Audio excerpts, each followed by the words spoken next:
Mutual fund investments are subject to market risks. Read all scheme related documents carefully.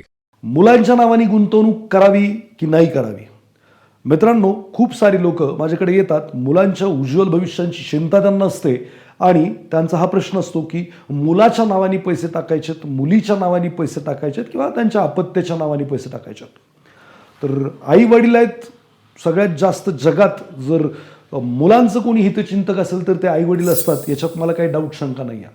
पण मित्रांनो, जर तुम्ही मुलांच्या नावाने इन्व्हेस्टमेंट करताय तर थांबा आणि हा व्हिडिओ शेवटपर्यंत पहा. खूप खतरनाक गोष्टी आज समाजामध्ये घडतायत आणि मी तुम्हाला या व्हिडिओच्या माध्यमातून जागरूक करण्याचा प्रयत्न करणार आहे.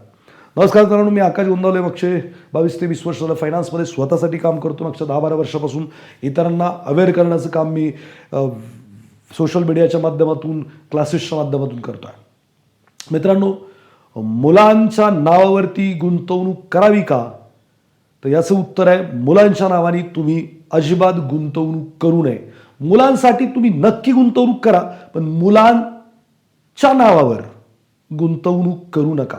खूप सारे चाइल्ड प्लॅन्स आहेत ज्याच्या माध्यमातून पालकांना वाटतं की मुलांचं भविष्य आपण सिक्युअर करतोय, चांगलं करतोय आणि ते मुलांच्या नावाने गुंतवणूक करतात. हे पैसे 18 वर्ष ब्लॉक होतात, खूपच चांगलं आहे.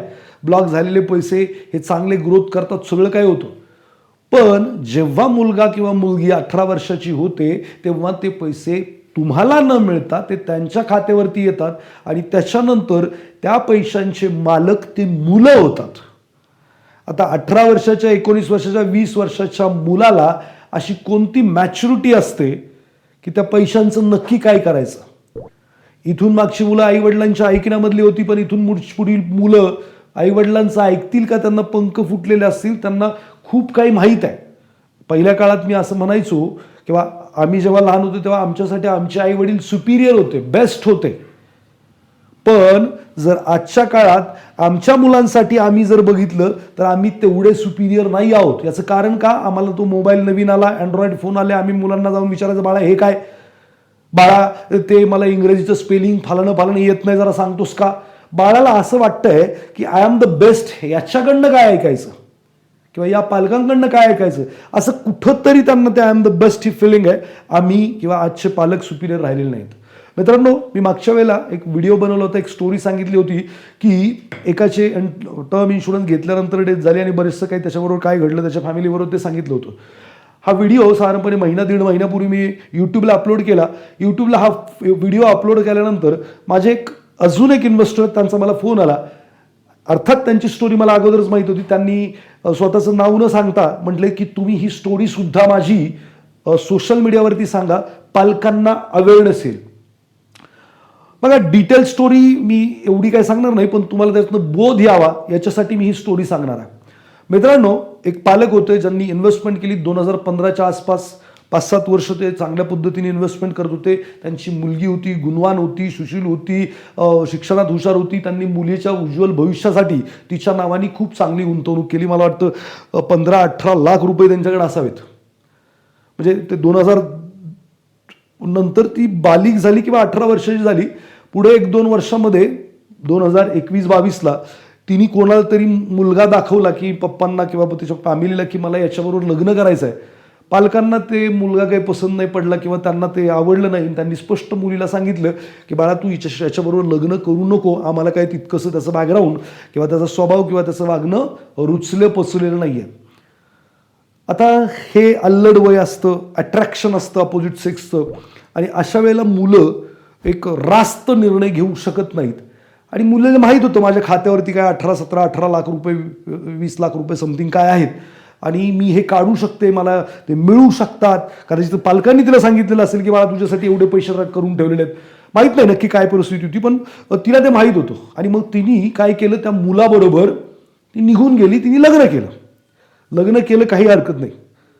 पण हे लग्न झालं 21-22 दरम्यान फक्त वर्ष, 1.5 वर्ष, 2 वर्षामध्ये त्यांच्याकडे जी काही रक्कम होती, ते मुलाला पण माहीत होती की हिच्याकडे एवढे पैसे आहेत आणि मग त्यांनी ती सगळी संपवली. आणि ज्या दिवशी ही सगळी रक्कम संपली त्याच्यानंतर तो मुलगा तिला नीट सांभाळायला तयार नाही किंवा तुझ्या बापाकडून पैसे घेऊन ये, बरोबर त्यांचे काय वादविवाद झाले आणि ती मुलगी परत घरी आली.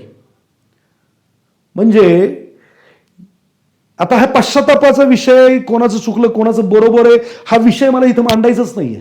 मला साधा सोपा विषय असा मांडायचा आहे की जे पालक लोक मुलांच्या नावाने इन्व्हेस्टमेंट करतायत त्यांनी मुलांच्या नावाने इन्व्हेस्टमेंट करण्याऐवजी स्वतःच्याच नावाने मुलांसाठी इन्व्हेस्टमेंट करा. बघा, तुमच्यानंतर सगळं तुमच्या मुलांचंच आहे, ते कोणी घेऊन जाणार नाहीये कुठे, ते त्यांनाच मिळणार आहे. पण ज्यावेळी तुम्ही त्यांच्या नावाने इन्व्हेस्टमेंट करता तेव्हा ते बालिक होतात. मला वाटत नाही की मला 18-20 वर्षाचा होतो तेव्हा काय अक्कल होती, काय मॅच्युरिटी होती जिथं मी रास्त किंवा योग्य निर्णय घेऊ शकेल माझ्या भविष्यासाठी. मग सेम मला जर त्यावेळेला ते मॅच्युरिटी नव्हती तर आपल्या मुलांना ते असण्याचं काहीच कारण नाही. हे तर मुलीचा विषय मी तुम्हाला सांगितला, मुलांचेही खूप सारे विषय आहेत की मुलं मोठी होतात मग त्यांना व्यसनं काय अजून काय बारा भानगडी, मग ते माझे पैसे असं बरंचसं काय होतं. सो मला एवढंच म्हणायचं या व्हिडिओच्या माध्यमातून, मित्रांनो, तुम्ही आई वडील आहात, मुलांचं भलं करणं तुमचं निश्चितच काम आहे. त्यांच्यासाठी बचत करणं खूप महत्त्वाचं आहे. त्यांचं उज्ज्वल भविष्य तुम्ही घडवलंच पाहिजे. पण तुम्ही जी काही गुंतवणूक करताय त्यांच्या नावाने करू नका. दुसरी गोष्ट, बागबान व्हायचं नाही ना तुम्हाला. बागबान बघितलं असेल तुम्ही, किंवा तो नट सम्राट नावाचा सिनेमा आला होता जिथं मुलांच्या ताब्यात तुम्ही गेलात की सगळं संपलेलं आहे. सो प्लीज, तुमच्यानंतर लिगली कायद्याने सगळं काही तुमच्या मुलांचंच आहे, तर त्यांच्या नावावरती टाकण्याची गडबड करू नका असं मला वाटतं. समाजामध्ये असे काही किस्से तुमच्याही माहितीत असतील, नक्की कमेंट बॉक्समध्ये सांगा की कुठं काय असं घडलं का की जे आईवडिलांचे पैसे मुलांनी अजाणत्या वयात किंवा ती मॅच्युरिटी नसताना त्याची वाट लावली, त्यांनी आयुष्याचंही वाईट केलं, आईवडिलांचं ही वाईट केलं, अशा काही गोष्टी घडलेल्या असतील नक्की सांगा, कारण दुजोरा मिळतो. खूप साऱ्या घटना असू शकतात अशा. दुसरं, तुम्ही जर मुलांच्या नावाने इन्व्हेस्टमेंट करताय तर तात्काळ थांबा आणि स्वतःच्या नावाने सुरू करा. जी केली आहे ती राहू द्या, त्याला काही अडचण नाही. जे नवीन गुंतवणूक करण्याचा विचार करतायत त्यांनी मुलांच्या नावाने गुंतवणूक करू नका, स्वतःच्या नावाने करा. तुमच्या नंतर ती कोणाची आहे? त्यांचीच आहे. ठीक आहे. तर नक्की मला कमेंट बॉक्समध्ये सांगा की तुम्ही कोण कोण ते माझ्या ही जी काही स्टोरी तुम्ही ऐकली आमच्या इन्व्हेस्टरची त्याच्याबद्दल ऐकून इन्स्पायर झालेलात किंवा खरंच मुलांना ह्याच्यापासून अलिप्त ठेवलं पाहिजे याच्यासाठी ॲग्री झालेलात. जी लोक असं काही करतायत किंवा करण्याचा विचार करतायत, बरीचशी लोक करू शकतात, तुमचे मित्र आहेत, नातेवाईक आहेत, जे तुमच्या अपतेष्ट आहेत ते सुद्धा त्यांच्या मुलांच्या नावाने गुंतवणूक करू शकतात. अशा लोकांना हा व्हिडिओ नक्की शेअर करा. शेअर करा नका करू, तुम्ही ॲप्लिकेशनमध्ये आणा. मला तर सगळ्यात महत्त्वाचं वाटतं की जो कोणी ऐकतोय माझा पूर्ण व्हिडिओ त्या माणसाने पहिलं ते ॲक्शनमध्ये आणावं.